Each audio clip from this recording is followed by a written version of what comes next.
Hello everyone, it's me, Charles Lorgard, and today I'm going to react to Harold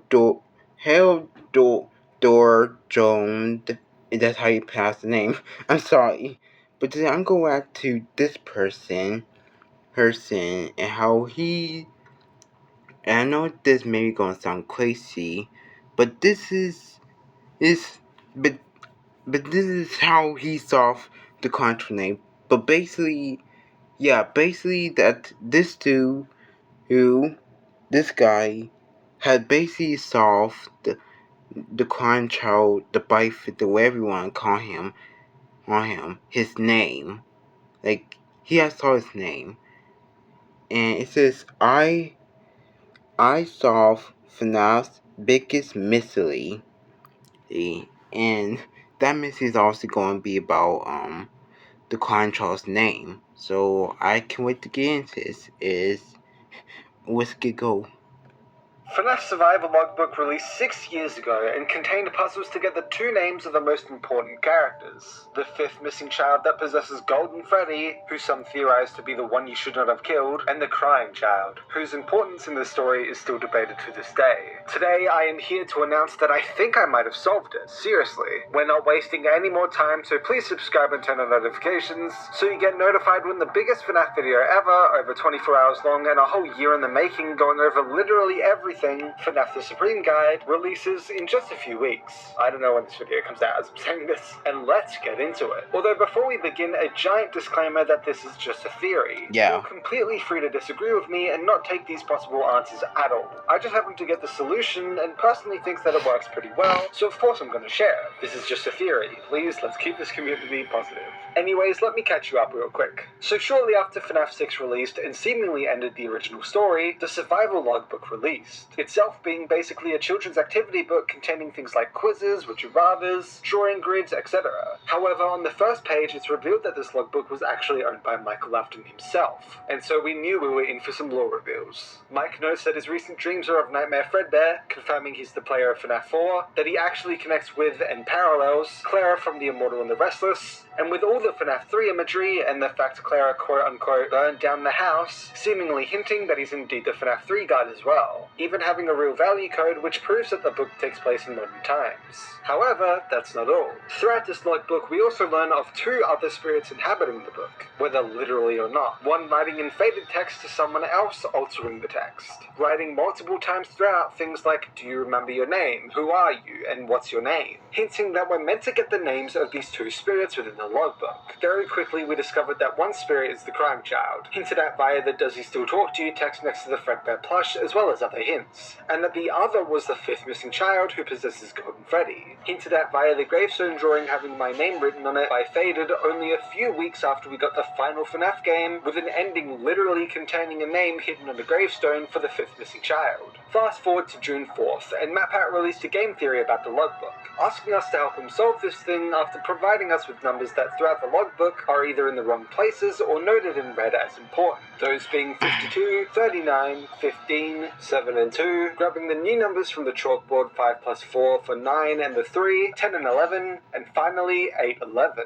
Then later that same day on the Game Theory subreddit, user DPowerful1 figured out that you need to insert these numbers into the word search grid instead of the Foxy grid, giving us 5 across 2 down for C, 3 across 9 down for A, 1 across 5 down for S, 7 across 2 down for S, 9 across 3 down for I, 10 across 11 down for D, and finally 8 across 11 down for Y, to create the name Cassidy, the name of the Golden Freddy spirit. Finally, it was solved.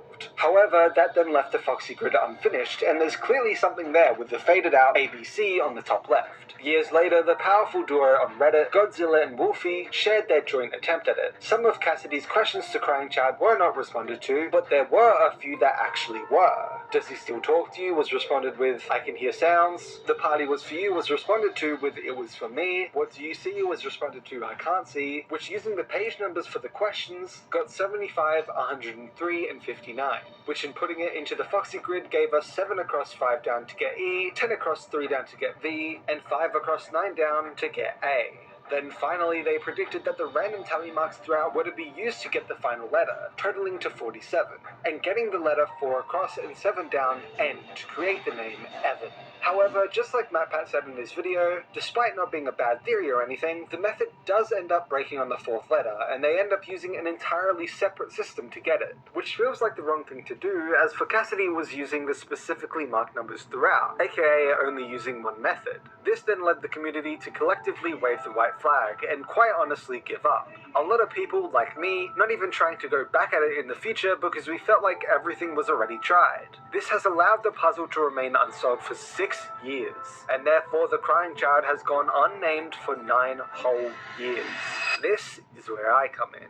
Last year, I, along with some friends, tried solving the Foxy Grid in the logbook again. One of my copies for the logbook had what seemed to be an F10 down, which the only way to get that was to have the grid be 15 by 15 instead, which the numbers do fade out completely at 15. However, after checking a few more copies, it turns out it hardly even exists there, and is very faded out to the point that no one else has really gotten it, leading me to the conclusion that it's actually just a part of the background image of the same color, and just so happens to fit a box by coincidence. I then tried to reverse engineer getting Garrett, which is assumedly the crying child's stand-in's name in the movie like Abby is for Elizabeth, but I couldn't find a solution either. I then wrote in my Supreme Guide script that one day I may come back to it and try to solve it. Anyways, it's been a whole year since I wrote that, because that video turned extremely massive, and so I returned to the logbook recently. This time, I decided to do what I've done here and go back through the old solutions, seeing if we missed anything, and it always ticked me that the 3 letters E, V, and A seem to work perfectly fine, but then the 4th just doesn't. The method of using the pages that Cassidy asks questions that are the only ones in the whole book to actually get replied to makes so much sense to me. She asks a lot of questions, yet only 3 get replied to, so surely that means something.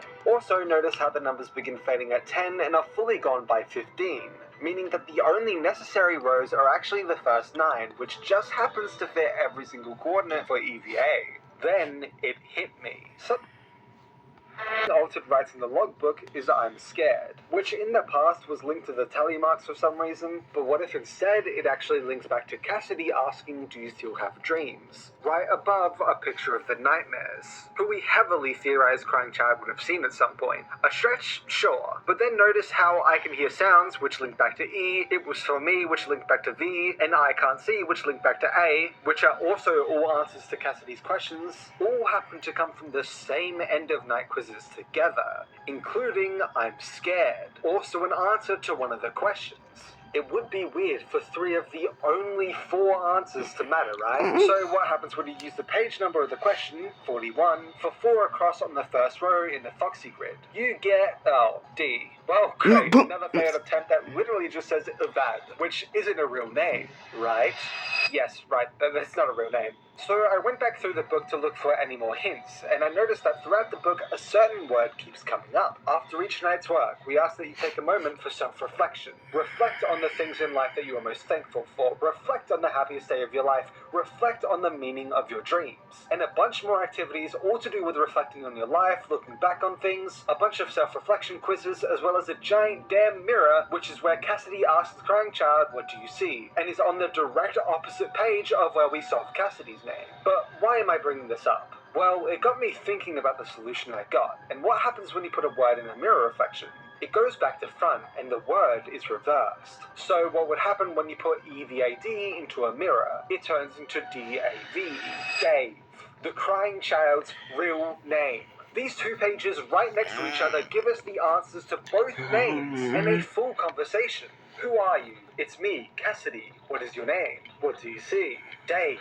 All of the questions Crying Child later answers have bloodstains on them. All of the answers come from the same end of night quizzes. All of the reflection stuff hints at reflecting something, and the 2 names are both solved directly next to each other. To me, this seems pretty solid. Unlike Evan, this code doesn't break the method for the final letter, and actually remains consistent for each, making use of the final answer we get from the Crying Child that was seemingly responding to nothing, and it also makes use of the constant reminding to reflect throughout the book. I know some will have an issue with I'm scared being an answer for do you still have dreams, but the fact that it's specifically above the image of nightmare, which Mike himself categorizes here under a dream, and the fact that none of the other questions are even somewhat possible to be the question he's responding to, it seems to be the right one. But wait, haven't we heard the name Dave somewhere else before? Yes, we have. Multiple times, actually. Going release order, and in the Silver Eyes, a book which was released directly after FNAF 4, William Afton uses a disguise to hide from the public that he's the same guy. This disguise being Dave Miller. But why did he pick Dave? Well, we actually learn in the Silver Eyes that something other than the murders happened at Fredbear's family diner. Quote, they were together, just the two of them. And it must have been before everything. Before Fredbear's went wrong. Before anyone was dead. Then throughout the series we're reminded that the murders all happened at Freddy's. Whatever happened at Fredbear's was a separate event that was bad, and bad enough to cause the location to close down. To me, this pretty clearly sounds like the big buy also happened in this timeline. So if the crying child's name is truly Dave, this would then mean that William was literally using his dead son's name to disguise himself. That's insane. If you believe that Mike is under the alias of Fritz in FNAF 2, being fired for the same reasons as Mike in FNAF 1, and that he's indeed the guard at the time, then that's another Afton who uses a dead person's name as their alias. Like father, like son. Also, in the Tales from the Pizzaplex story The Mimic, there's a kid named David, the son of someone who works on the animatronics, who just happens to carry around a plush toy everywhere he goes, to the point that the Mimic continued to mimic it even after his death. Look, I'm not saying he's a crying child stand-in, but could possibly be a narrative parallel. Also in the FNAF movie, there's a drawing of a kid named David whose mum is holding a party balloon. This being the only drawing on this wall to actually have a name for the child who drew it. The funny thing about this is that after I actually went ahead and did the simple thing of searching FNAF logbook Dave, I found out that I'm not actually the first person to get this answer. I know, I'm shocked too. I 100% swear on everything that I got to the solution on my own. And literally up until this very point in the script, I thought I was the only one who got Dave. But it turns out that it was pointed out as a possibility years ago. Although after the Evans solution got debunked, for some reason those same people assumed that it meant the whole method was debunked, when no, it was just the final letter. All in all, I believe the word hidden in the Foxy grid is Avad, which gets reflected into Dave, making the crying child's name Dave Afton, or David, depending if Dave is a nickname. Like Game Theory used to do, getting some real-world facts into this, and Dave was actually quite a popular name back when he would have been born, being charted as the 3rd to 5th most popular male baby name between 1970 and 1980.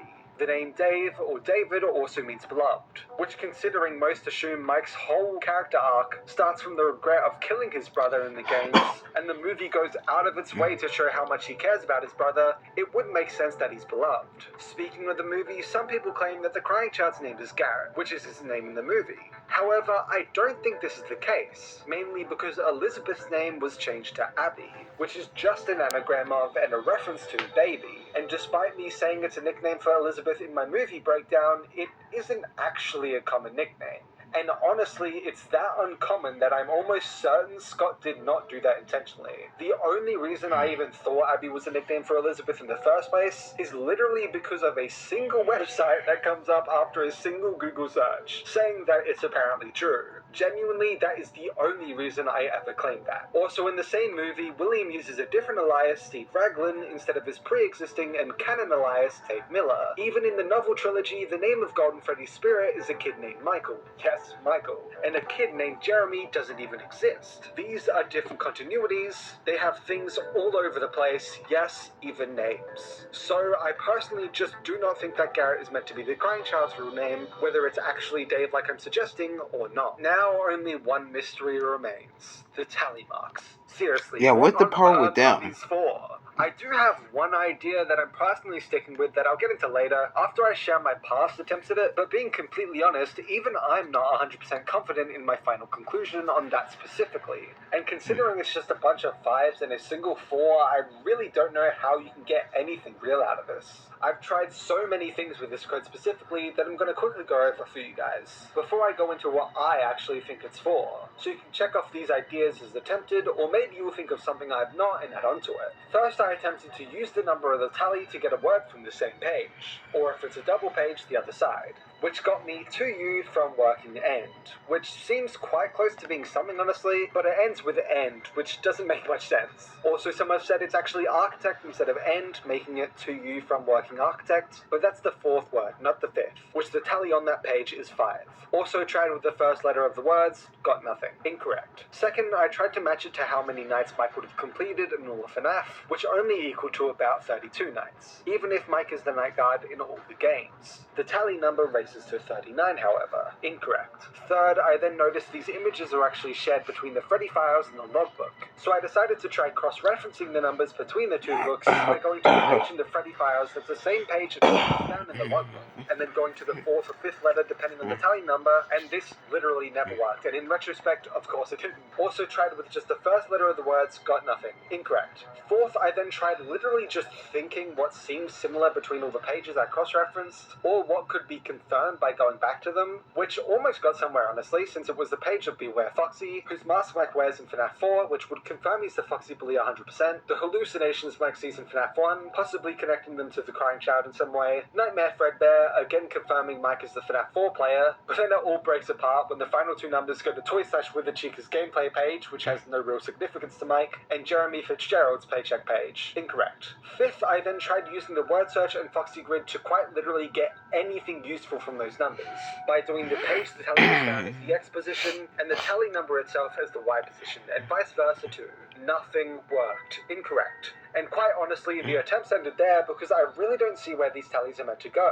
I did think after trying all these attempts, however, that maybe it's a whole lot simpler than we all think. I remembered that all of the tallies put together equal to 39, and I've come to the conclusion, despite how it may be disappointing to some, that the whole point of them may have actually been to lead us back to page 39 itself, thinking we'll get a secret, which would then lead you to realize, oh wait, there's actually 2 page 39s here, and then you'd begin the Cassidy search. This seems like a cop-out though, right? Well, do remember that the search for Cassidy only started due to the ABC found on the Foxy Grid, which, also remember, didn't even end up being used for Cassidy's name at all anyways, meaning there'd have to be another way to get a hint that we're meant to investigate these random numbers to get a whole other name that's got nothing to do with the Foxy Grid and the solution for that. Also notice how this page 39 happens to be the page which features the gravestone with my name on it, connecting to the 5th kid instead of the Crying Child, which also happens to be the first mention in the logbook that we're searching for their name too, and also happens to be about moving forward instead of reflecting back like we're told all throughout this book, further showing it's different to the other name.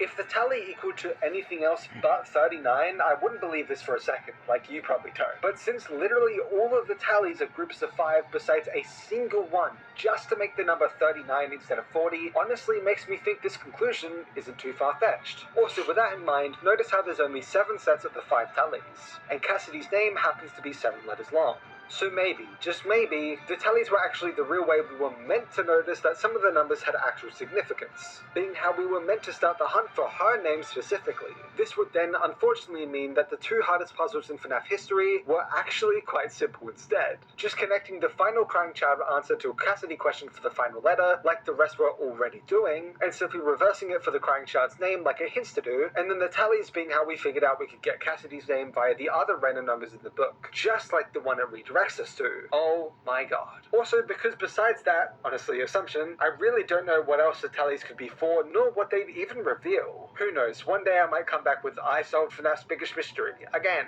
But for now, there we have it. My solution and theory, please remember this is just a theory, to the Foxy Grid and therefore Crying Child's name, Dave Afton, with the tally marks possibly being the real incentive that was accidentally skipped in favor of the Foxy Grid to start the Cassidy search and for us to start taking note of the weird numbers throughout. But what do you think of all of this? Will you be calling the Crying Child Dave Afton from now on, or do you disagree with me and have found something that disproves my solution? Either way, I hope you all enjoyed and at least had some fun learning about this rabbit hole that I've been going down with this. I hope this starts some discussion about the logbook again, especially those tallies, instead of people just disregarding it forever, and please prepare yourself for the biggest FNAF video I've ever made that is over 24 hours long, and is for the entire community, whether you just joined or have always been here and want to refresh your memory on things. FNAF The Supreme Guide, officially releasing in a few weeks, depending on when this video releases. I have no idea as I'm saying this. When it's out, please share it around and just support it as much as you can, because I've spent a whole year on this thing. Let me know what you think about all of this. I hope you all have a great day or night. Please remain positive in this community, even if people disagree with your theories or whatever, and I'll see you all soon. Bye! Honestly, I think it was a great theory. Yeah, because I like how you used the stuff to solve the crime child's name. And even if that, yeah, yeah, I think it was actually a great theory. Anyway, in my opinion, it was it was quite great in how he got to the stuff. But yeah, this is my opinion. What do y'all guys think about it? Hey, comment down below, and I'll see you guys next time. And tomorrow, I'm gonna make my own video of why Michael is the older brother. So stay tuned for that tomorrow. And I'll see you guys next time. Bye, everyone.